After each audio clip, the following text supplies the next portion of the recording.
والإسلام ديني ومحمدا رسول الله الرحمن الرحیم اللہم صلی علی محمد وعلی آل محمد کما صلیت علی ابراہیم وعلی آل ابراہیم انک حمید مجید۔ دوستوں اور عزیزوں، جس طریقے سے مردوں کو نماز کا حکم ہے، اسی طریقے سے عورتوں کے لیے بھی نماز کا حکم ہے۔ جس طریقے سے مردوں نے نماز کا اہتمام کرنا ہے، عورتوں نے بھی کرنا ہے، لیکن دونوں کی نماز میں تھوڑا سا فرق ہے۔ ایک تو فرق ہاتھ اٹھانے میں ہے، اور دوسرا فرق رکوع میں ہے، تیسرا فرق سجدے میں ہے، اور چوتھا فرق تشہد میں بیٹھنے میں ہے۔ یعنی عورتیں مردوں کی طرح ہاتھ نہیں اٹھائیں گی، مردوں کی طرح رکوع نہیں کریں گی، مردوں کی طرح سجدہ نہیں کریں گی، اور مردوں کی طرح تشہد میں نہیں بیٹھیں گی۔ رکوع بھی کریں گی، سجدہ بھی کریں گی، اور تشہد میں بھی بیٹھیں گی، اور ہاتھوں کو بھی اٹھائیں گی، لیکن تھوڑے سے فرق کے ساتھ۔ اور یہ جو مرد اور عورتوں کی نماز میں فرق ہے، یہ علماء کرام کا کوئی ذاتی فیصلہ نہیں ہے، بلکہ آپ علیہ الصلاۃ والسلام کا فیصلہ ہے۔ حدیث میں اسی طریقے سے بھی آتا ہے، اسی طریقے سے آتا ہے۔ حضرت وائل بن حجر رضی اللہ تعالیٰ عنہ فرماتے ہیں کہ آپ علیہ الصلاۃ والسلام نے فرمایا کہ اے وائل، تم اپنے ہاتھوں کو کانوں تک اٹھاؤ، اور عورتیں اپنے ہاتھوں کو سینے تک اٹھائیں۔ تو ایک فرق تو یہاں واضح ہو گیا کہ کان سینے کے بنسبت اونچے ہیں، سینہ نیچے ہے اور کان اونچے ہیں۔ مردوں کو کانوں تک ہاتھ اٹھانے ہیں اور عورتوں کو سینے تک ہاتھ اٹھانے ہیں۔ تو یہ دونوں میں فرق واضح ہو گیا۔ اس کی وجہ، عقلی وجہ آگے آ جائے گی۔ یہ جو حدیث ہے، امام طبرانی علیہ رحمتہ کی حدیث کی کتاب ہے معجم طبرانی معجم کبیر، اس میں یہ حدیث موجود ہے، جلد نمبر 22 ہے، صفحہ نمبر 20 ہے۔ دوسری حدیث آپ علیہ الصلاۃ والسلام نے فرمایا عورتوں کے متعلق کہ سجدہ جب کریں تو اپنے اعضاء کو زمین سے چمٹا لیں۔ اس کی وجہ یہ ہے کہ عورت جو ہے نماز میں مرد کی طرح نہیں ہے، تو جب یہ زمین میں اپنے سجدے میں اپنے اعضاء کو زمین کے ساتھ چمٹا لے گی تو فرق ہو جائے گا، کیونکہ مرد اپنے اعضاء کو زمین کے ساتھ نہیں لگاتا، سجدے میں کھل کر سجدہ کرتا ہے، پیٹ بھی الگ ہوتا ہے، اور ران اور پیٹ جدا ہوتے ہیں، اور تو کھل کر سجدہ کرتا ہے۔ عورت کو اس طریقے سے سجدہ نہیں کرنا۔ بحوالہ سنن بیہقی جلد نمبر 2۔ تیسری حدیث آپ علیہ الصلاۃ والسلام نے فرمایا کہ عورت اپنی ایک ران کو دوسری ران پر رکھے، اور جب سجدہ کرے تو اپنی ران کو پیٹ کے ساتھ چپکا لے، یعنی ران اور پیٹ دونوں ملے ہوئے ہوں، کیونکہ حدیث میں آپ نے فرمایا پھر کہ یہ عورت کے لیے سطر کا زیادہ باعث ہے، اس میں زیادہ پردہ ہے۔ یہ حدیث جو ہے، اس کا حوالہ ہے سنن بیہقی جلد نمبر 2 صفحہ نمبر 223، کنز العمال جلد نمبر 7 صفحہ نمبر 548۔ یہ 3 حدیثیں ہو گئیں، رکوع سے متعلق بھی، اور سجدے سے متعلق بھی، اور ہاتھوں کو اٹھانے سے متعلق بھی۔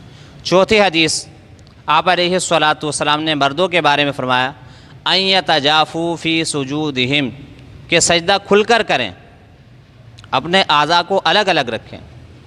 اور عورتوں کے بارے میں فرمایا ان یخفضن فی سجودہن، کہ وہ سجدہ سمٹ کر کریں۔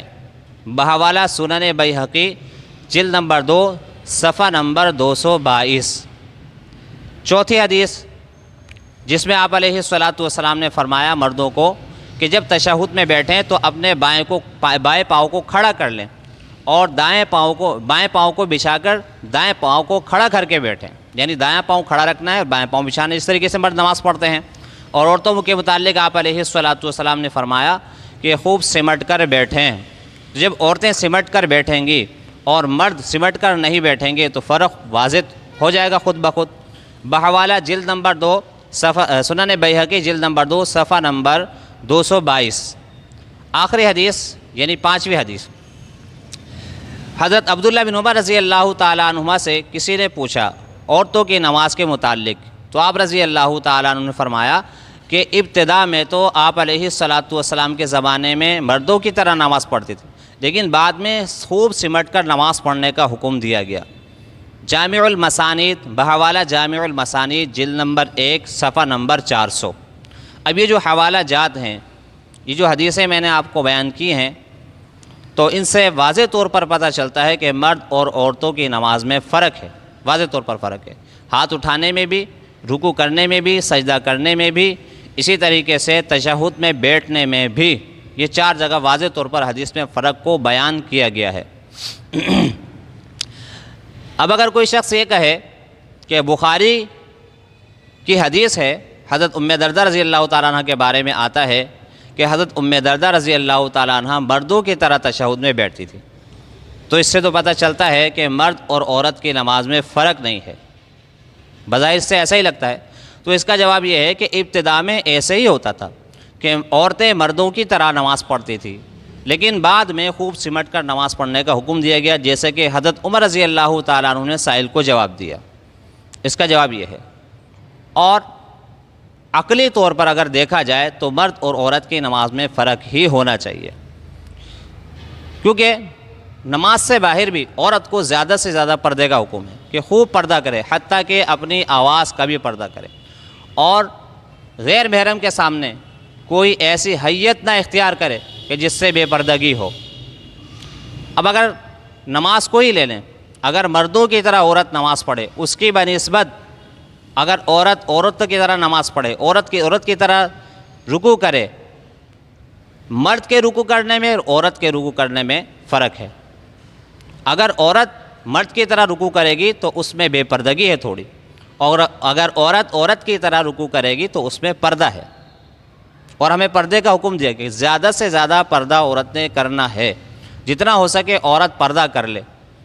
تو اگر عقلی طور پر دیکھیں کہ عورت کو پردے کا حکم ہے، تو اگر عورت کے طریقے سے نماز پڑھے تو وہ اس کے لیے زیادہ سطر کا باعث ہے، اور شریعت یہی چاہتی ہے کہ عورت جتنی زیادہ پردہ کر سکتی ہے کر لے، ایسی کوئی حیت اختیار نہ کرے کہ غیر محرم دیکھ کر کہ وہ بدنیت ہو جائے اور بے پردگی ہو۔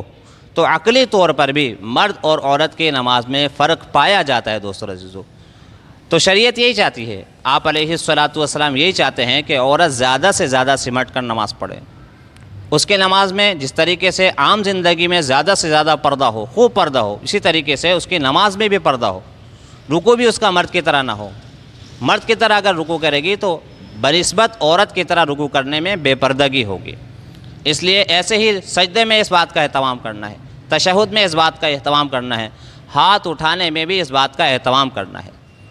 تو شریعت اسی بات کا تقاضا کرتی ہے، آپ علیہ الصلاۃ والسلام یہی چاہتے ہیں، اور ہمیں بھی یہی چاہنا چاہیے، اور علماء کرام کا یہی فیصلہ ہے جو کہ حدیث کے مطابق ہے۔ علماء کرام یہی چاہتے ہیں، ان کا فیصلہ حدیث کے مطابق ہے۔ تو ہم سب کی چاہت ایک جیسی ہو جائے، ہم سب کی چاہت آپ علیہ الصلاۃ والسلام کی چاہت کے مطابق ہو جائے۔ اگرچہ کچھ لوگ اس میں اعتراض کرتے ہیں کہ نہیں، مرد اور عورتوں کی نماز میں کوئی فرق نہیں ہے، اس کی وجہ یہ کہ ان کو ان احادیث کے بارے میں لا علمی ہے۔ جب ان کے سامنے یہ احادیث آئیں گی اور یہ عقلی وجوہات آئیں گی ان کے سامنے، تو انشاءاللہ وہ بھی اس بات کو مان لیں گے۔ وآخر دعوانا الحمدللہ رب العالمین۔